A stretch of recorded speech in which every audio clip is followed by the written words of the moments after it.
world is nothing more than people walking into rooms and talking. It's people walking into the room and saying words, and what those words do in regards to impacting someone emotionally, spiritually, makes them want to move, gives them hope, they believe, they go vote. Come on. It's funny because most people I've met from Louisiana don't speak as eloquently as you. Come on now, we're going to the great no. I'm not saying it's not in there somewhere. They sound like Muppet from King of the Hill. With the right amount of Bud Light and country music, I can get there. I've always had a kind of a way with words. I was kind of famous in high school. Remember when 8 Mile came out? Yeah. So we used to all freestyle rap. Oh, and I was like shit. the king of that shit. I would fuck people up Is that in the right? football locker room. Yeah. It'll never come out of me again, but I've always been able to find words. Yeah. Very well and place them. But also I think that the more you read, the read. easier that gets. You have more things to say. Right. Yeah. You have more things to say. You are educated on more topics. You know, I spend 2 hours a day reading or studying. Come on, man. Doing podcast is much like reaching into a bucket, pulling out any topic, and needing to not only be able to freestyle on said topic, but have an opinion that is number one correct, and with conviction that you'll stand by. Before I go on any podcast, you know Lil Wayne song, Best Rapper Alive? Yeah. I run that through my head once or twice to bring that swag on, because I love Lil Wayne. Oh yeah, he's from Louisiana. Yeah, it's from New Orleans. Yeah. So I think reading helps a lot. It undoubtedly. Yes. You know what I'm saying? Definitely. 100% it helps. And then it's not just your words, it's the cadence, it's the tone, it's the delivery, it's the pauses that I think are really important to think about as well.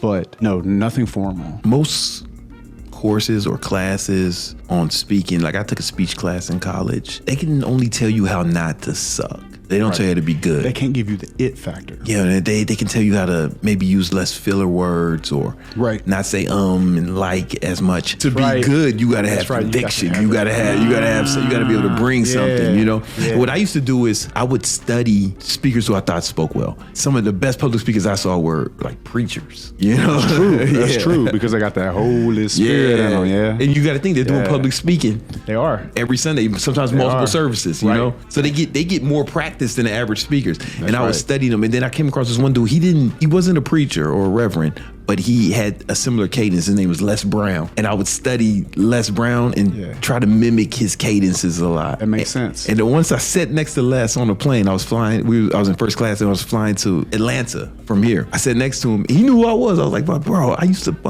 studied you. So I think if you want to get better, you can find someone to mimic. And not steal. You're going to do it your own way. Learn from and mimic, you know, I think. 1,000%.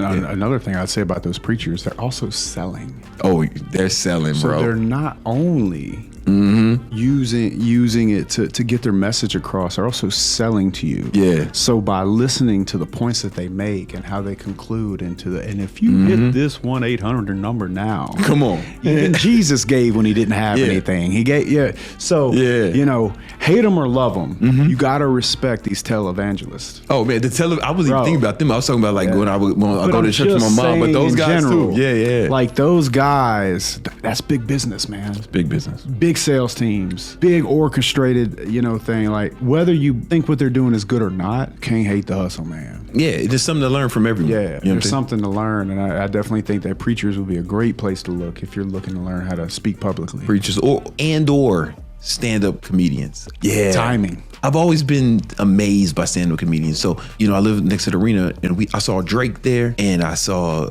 Kevin Hart there. Now, Drake needed all this fucking shit to entertain everybody. He had to have his hits. He had music playing, light shows, all this stuff, and he entertained the whole crowd. Kevin Hart, when he entertained the whole same amount of people with just words. Like think about Beyonce, right? But Beyonce, she's got big shows, backup dancers, changing clothes, flying above the crowd. But then, you know, Dave Chappelle can entertain the same amount of people just talking, you know? And I always think that's so amazing. And I think it takes a whole lot more work. Yeah. It's because you have to think about it, like you have to relate to somebody on a very granular level. Yeah. Because what makes things funny is the truth, especially the more famous you get. Because let's say Kevin Hart, he gets more and more famous every year, but he still has to bring himself to a place where he can understand a normal person's life and the funny things that happen inside of him, you know, that humanize him in a way that he can relate to these people. Yeah. It's a hell of a talent, man. Yeah. If you can speak you can really change things. Like, that's how our boy Tate got